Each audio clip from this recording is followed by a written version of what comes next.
Hello guys. Now start करते हैं locomotion and movement. पिछले वीडियो में हमने जाना था कि बोन्स हमारे बॉडी में कितने हैं और कितने कितने पार्ट में बटे हैं और कितने कितने नंबर में हैं। आइए अब उसका डिटेल स्टडी करते हैं, यानी कि स्कल से स्टार्ट करते हैं। स्कल में मैंने बताया था क्रेनियम था, क्रेनियम में 8 बोन थे और क्रेनियम को हम लोग कॉमनली ब्रेन बॉक्स भी बोलते हैं। तो क्रेनियम में 8 बोन कौन कौन से थे आइए जानते हैं। एक तो फ्रंटल होता है, जो हमारा फोरहेड होता है उसको हम फ्रंटल बोलते हैं, जो एक होते हैं। और 2 पैराइटल्स होते हैं जो साइड साइड में होते हैं। टेम्पोरल होते हैं 2 जो हमारे कान के पास होते हैं। और ऑक्सीपिटल जो होते हैं वो पीछे होते हैं। और एक स्फेनॉइड होते हैं और एक इथेमॉइड होते हैं। और नाउ हम अब फेशियल बोन्स के बारे में बात करें तो ये भी नंबर में 14 होते हैं। ये तो आप लोगों ने पिछले वीडियो में जान लिया था। अब नंबर्स जानते हैं कौन कौन से होते हैं। एक तो वोमर होता है जो 1 होता है। नेज़ल बोन होते हैं जो 2 नंबर में होते हैं।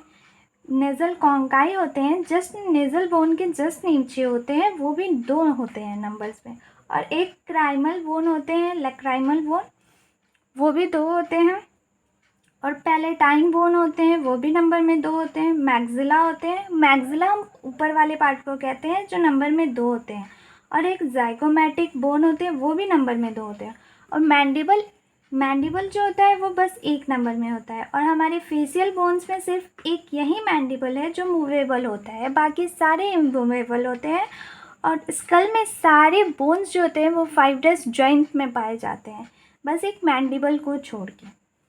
तो अब हम इसके बाद बात करते हैं वर्टिब्रल कॉलम के बारे में।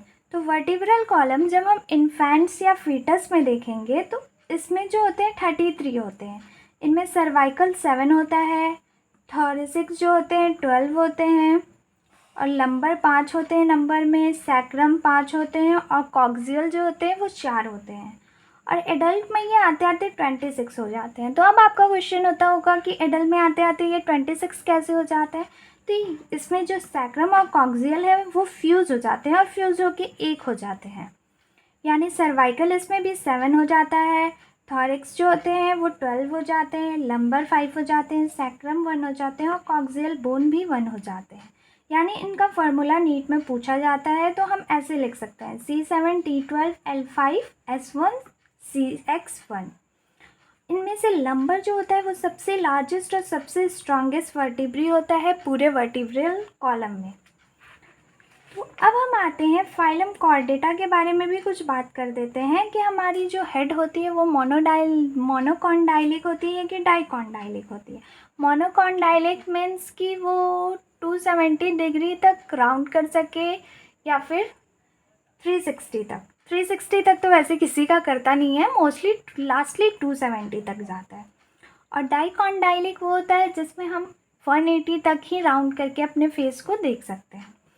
तो जो पाइसेस होती हैं ये मोनोकॉन्डाइलिक होती हैं। एम्फीबियंस जो होते हैं वो डाइकॉन्डाइलिक होते हैं। रेप्टाइल्स मोनोकॉन्डाइलिक होते हैं। बर्ड्स जो होते हैं एफ्स वो भी मोनोकॉन्डाइलिक होते हैं। और मैमल्स यानी कि हम लोग जो होते हैं वो डाइकॉन्डाइलिक होते हैं। तो अब मैंने कल आप लोगों को तो ये तो बताया था कि ईयर ऑसिकल्स हमारे में 3 होते हैं, मेलस, इनकस एंड स्टेपिस। तो आइए अब इसके बारे में ये बात करते हैं कि अगर हमें एग्ज़ाम में ये पूछ दिया जाए कि ईयर ऑसिकल्स के नंबर बताओ या नेम बताओ आउटर टू इनर, तो आउटर टू इनर जब हमें बताना होगा तो हम ये मिस का ट्रिक यूज़ करेंगे, क्योंकि अक्सर मिस हमें क्लास से बाहर निकाल देती हैं, इसलिए आउटर टू इनर। और अगर इनर टू आउटर पूछेगा तो हम सिम का यूज़ करेंगे। सिम यानी हम फ़ोन में यूज़ करते हैं सिम को तो अंदर ही करते हैं, इसलिए इनर टू आउटर। और एस का मतलब हो गया स्टेपिस, आई का मतलब हो गया इनकस और एम का मतलब हो गया मेलस। अब हम देखते हैं एक्टिन फिलामेंट थ्योरी या फिर एक्टिन फिलामेंट थ्योरी में कितने पार्ट्स में बटे हुए हैं। एक्चुअली तो ये 3 पार्ट में बटे हुए हैं, एक्टिन, ट्रोपोमायोसिन और ट्रोपोनिन। एक्टिन में भी 2 पार्ट्स में बच जाते हैं, G actin, F actin. G actin globular actin होता है, एफ एक्टिन फिलामेंटस एक्टिन होता है। और जब ट्रोपोनिन की हम बात करते हैं तो ट्रोपोनिन में ये 3 पार्ट में जट जाते हैं, आई ट्रोपोनिन, टी ट्रोपोनिन, सी ट्रोपोनिन। आई ट्रोपोनिन इनहिबिट होते हैं, टी ट्रोपोनिन ट्रोपोमायोसिन, सी ट्रोपोनिन कैल्शियम।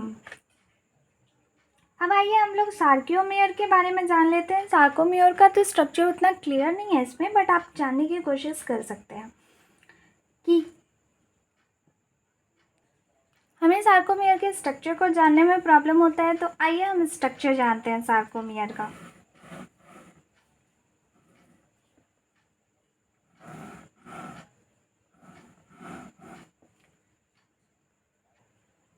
आइए अब हम इसको मेंशन करते हैं। अक्सर हमें मेंशन करने में डायग्राम को बहुत प्रॉब्लम होता है कि, तो आइए हम जानते हैं। ये जो हमारा ये स्पेस है, इसको तो हम पहले एच जोन बोल देंगे, और ये जो पिंक वाली यहाँ से यहाँ तक की लाइन है, इसे हम बोलेंगे ए बैंड।